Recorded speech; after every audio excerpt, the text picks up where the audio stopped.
You're watching Drake Wing Gaming. Enjoy the video.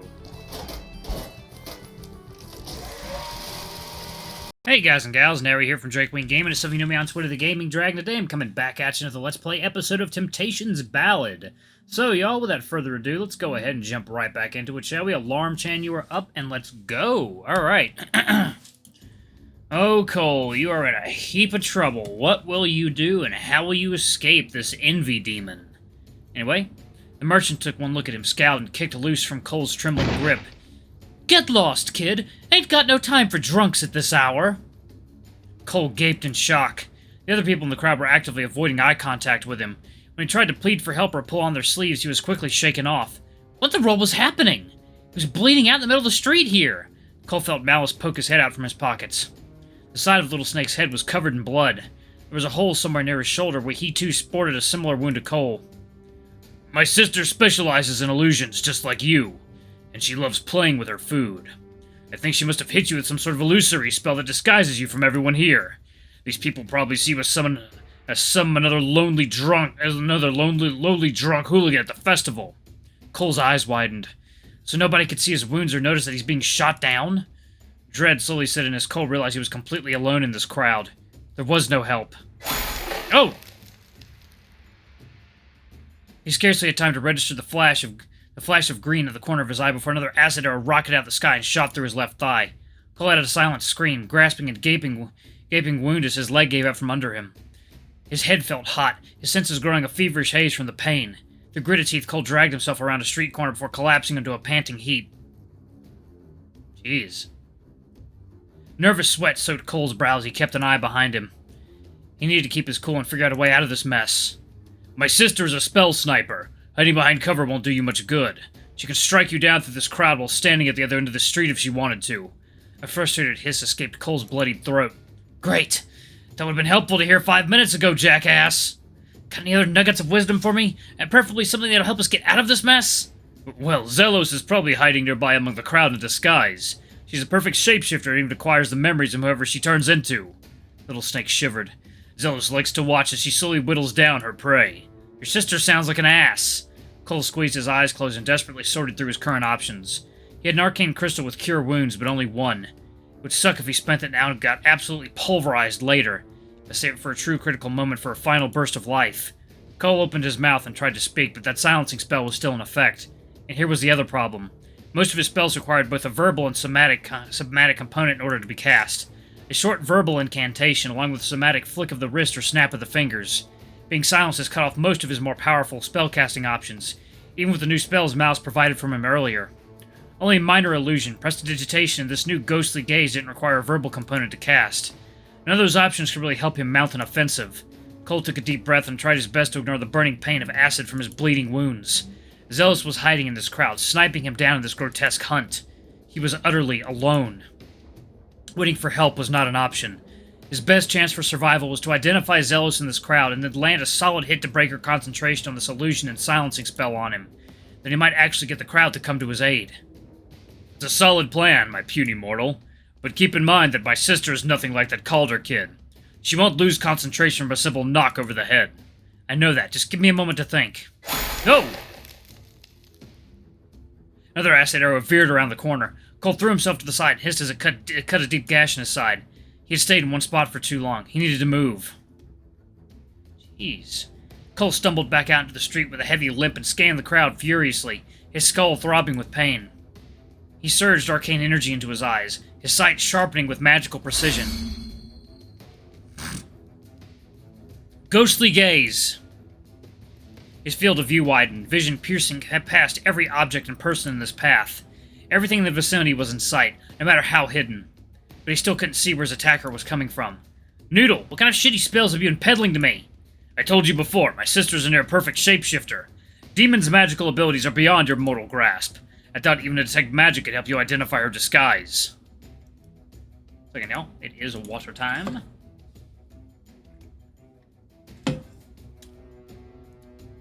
Oh, great. Out of the thousands of people swarming the street, how was he supposed to figure out who Zealous is disguised as? Unless... There was a sudden tug at his waist. Cole whipped around to see a familiar thief attempting to pickpocket him, but getting nothing from the tiny belt around his waist. Oh, God. Damn! I was hoping for an easy score on drunks at this festival. Doesn't look like you got anything, do ya? The cat snickered with his usual cocky smile.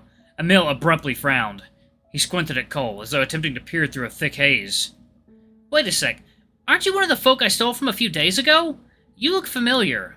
Cole stared at the little urchin for several long moments, the gears in his mind slowly turning. His gaze hardens. Yes, he will do. Uh-oh. Cole, what are you doing? Meanwhile, across the street, Zealots hummed cheerfully as she skipped down the street, happily taking in the crisp air of the material plane. Huh. There was a satisfied beat to her step as she flexed the little feet of her new disguise and body. Oh, mortals. They never suspect the little ones, do they? She had been hoping for a more thrilling hunt, but it appeared Malice's new host was far more fragile than expected. Oh well. At least she could still enjoy the pleasant festival atmosphere. I still don't understand why Malice couldn't just come with me willingly. He's gotten too attached to his little mortal. It was foolish. Mortals burned and faded quicker than insects at the edge of winter. Disposing of his mortal should be as simple as shedding a change of clothes. Why must her little brother be so difficult? It should be a matter of time before his current host expires. Zelos blinked and caught a flash of gold out of the corner of her eye. A young urchin was laughing as he scurried down the street with a massive armful of... Ha! Who would have thought I could snag a bunch of big score today? This is great! Panic spiked as Zelos stumbled backwards. His crystals looked charged with the same spell that blasted a hole through the shop earlier, and there were enough of them to blow up the entire street. Was Mouse's mortal willing to use this child as a sacrificial decoy? Oh, fuck! Zelos felt her heart skip a beat as the urchin stumbled. The urchin tripped and fell to the ground, losing his grip as all the crystals clattered on across the street. Upon impact, the crystal's glow intensified with a harsh metallic hiss. Zelos scrambled for cover with her hands over her head, bracing for the explosion. But there was only silence. She glanced up in confusion. What? My shinies! They all turned into worthless rocks! That drunken little shit scammed me! Realization dawned across her face. This was all a ruse. Oh! Damn. Look at all that cake. Damn, boy, look at that cake! I'm gonna have to probably edit that a little bit. Cole was immediately upon the disguised demon, clubbing her over the head with his loot. His mind was racing as he launched himself forward. This child was the only person on the street who reacted to the illusory crystals like the bombs they were disguised as. Part of him felt a tiny flash of guilt for clobbering a kid, but this was life or death situation. The disguised demon's form immediately dissolved into a mass of black mist as she backpedaled from the impact. Landing on her feet, the mist swiftly reformed from a child into the more intimidating figure of the cloaked mage. The demon huffed furiously as she attempted to regain her balance. Oh, you think you're so clever, don't you? Oh! Cole didn't give her any time to react before he shoved a fistful of real arcane crystals into the demon's empty hood. She let out a scream as the glowing crystals filled the interior of her hood with a thunderous glow. Oh, man. Cole immediately twisted behind her, his injured left arm flailing limply in the air. He bit down on the wire he trapped around the demon's hood and he yanked as hard as his torn body would allow. Zelos struggled and thrashed wildly in an attempt to throw the hyena off her back, but to no avail. Her hood was sealed shut, with a dozen charged arcane crystals trapped inside her head. Cole felt a flicker of satisfaction as the sizzling glow of lightning grew brighter and brighter. Second, y'all. Water time.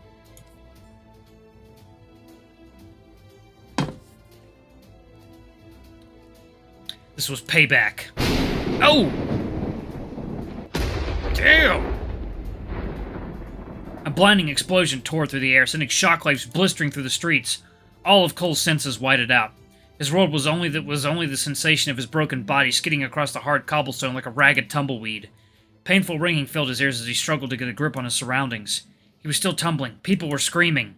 Chunks of stone and wood showered the crowd as debris from the explosion rained down. Towers of smoke filled the air and burned his nostrils. There's a spot on my screen. Get off my screen, you hoe. Okay. Cole winced as he landed on his bleeding shoulder, his wound making a splatter of blood across the broken stone. He let out a hoarse scream at the pain and found slight comfort that his voice had returned. Over here! We got an injured kid here! Several shadows passed over him as passerby flocked around the bloodied hyena, asking him if he's alright. Looks like that demon's illusion spell finally wore off. Cole barely had the strength to lift his head, only nodding weakly as someone offered him water. Another kind stranger even tore off pieces of cloth to bandage his bleeding wounds. Cole squeezed his eyes shut and finally let himself drop his head back in relief. The fight appeared to be over. There were hundreds of people on the street rushing to aid the wounded and investigate what caused the explosion. Not even a demon would be brave enough to pick a fight in such a crowd. City Watch and the Holy Knights have been called. They should be here with medics pretty soon. How many injured do we have? This hyena kid's got the worst of it. Most other folks only got some mild scratches or were momentarily stunned by the blast. Sweet creator, what in the world happened here? Oh gods, there's someone in the smoke! Were they standing right in the blast? Help us carry them out, quickly now! Cole snapped his head up, his heart skipping a beat. There was no way. Dread slowly crept up his throat as he struggled to focus his blurry vision. Sure enough, the silhouette of a cloaked figure was standing in the billowing smoke of the explosion. Despite a few scratches and cuts, it appeared as though the demon was relatively unharmed. She stood deadly still whilst looking directly in his direction. A spike of fear gripped Cole's chest and he struggled to stand and crawl away, but it was no use. The figure raised her hand. A flood of foul arcane energy swept across the street like a violent ocean wave. Cole watched in horror as all the people in the street swayed unsteadily on their feet. One by one, each person began collapsing to the ground in a motionless heap. Every single person. The street was quickly transformed into a horrific sight of prone bodies. There was no one left to help him now. Zelos stepped forward, growling quietly as she approached the defenseless hyena.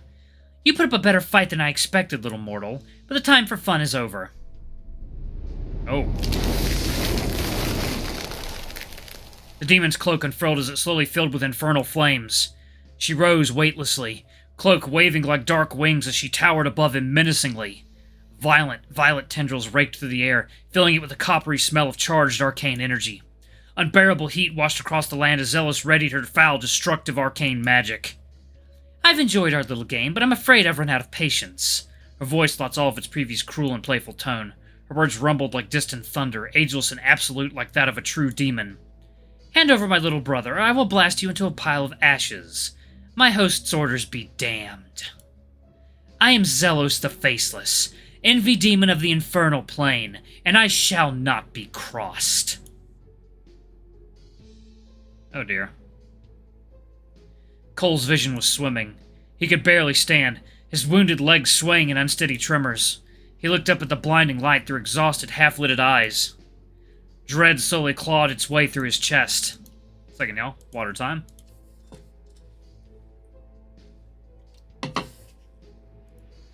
Malice slithered out and struggled onto his shoulders, the snake bleeding from a dozen wounds mirroring his own.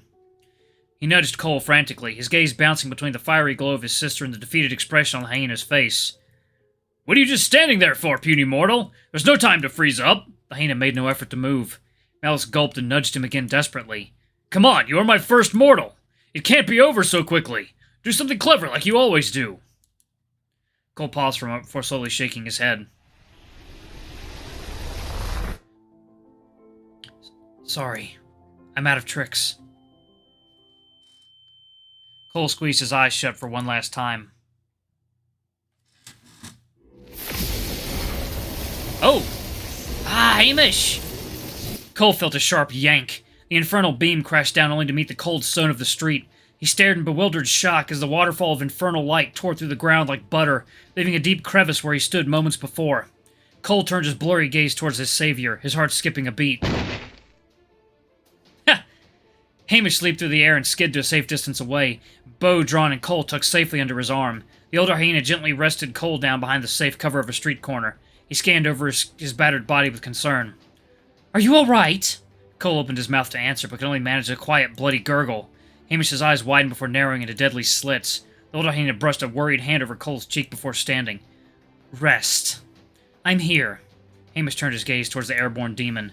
A quiet fury filled his entire being as he tightened his grip on a bow. From high above them, Zelos cackled in mocking amusement. Has another little mortal come to play? Very well. I hope you prove to be more durable than the last one. In a flash, Hamish let loose a volley of arrows up at Zelos. She continued to cackle as she danced through the air, dodging every last one. The arrows sailed past her and buried themselves into the surrounding buildings. Ha! Where are you even aiming? Hamish barely spared her a glance as he took a mad sprint in her direction, his gaze fixed solely on the arrows embedded above. Woo! The arrows dug deep into the wooden walls of the buildings, their sharp blue arrowheads gleaming in the sun. Ooh! Alright, y'all. I'm gonna pause it right there. We're gonna have more for the next episode. This is awesome. I love this. Oh, I can't wait. Oh, this is so great. Anyway, y'all, thank y'all so much for watching. Don't forget to like, comment, subscribe, ring that notification bell, leave a super thanks, or a tip if you can. It always helps. Until the next video, I love you all. I'll see you next time. Bye-bye.